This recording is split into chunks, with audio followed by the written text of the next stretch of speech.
తాడేపల్లిలో సజ్జల రామకృష్ణారెడ్డి మీడియాతో మాట్లాడుతున్నారు. లైవ్ ద్వారా చూద్దాం.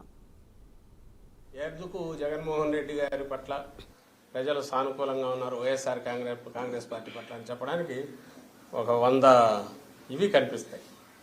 అవైపు ఏం కనిపిస్తాయి అంటే అందరూ కలిసి ఏకమయ్యారనేది ఒకటి తప్ప ఏది సంబంధం లేని వాళ్ళు కామన్ మేనిఫెస్టో కూడా చెప్పుకోలేకపోయారు కదా. మేమందరం వస్తే ఇది చేస్తామని కూడా చెప్పలేకపోయారు. మరి జనం ఎందుకు వాళ్ళకి అంతగా ఇది పడతారు? ఎక్సెప్ట్ వాళ్ళు తయారు చేసుకున్న వండుకున్న ఎగ్జిట్ సర్వేలో తప్ప వేరే రకంగా అది కనపడేది కూడా కాదు. అది చేసిన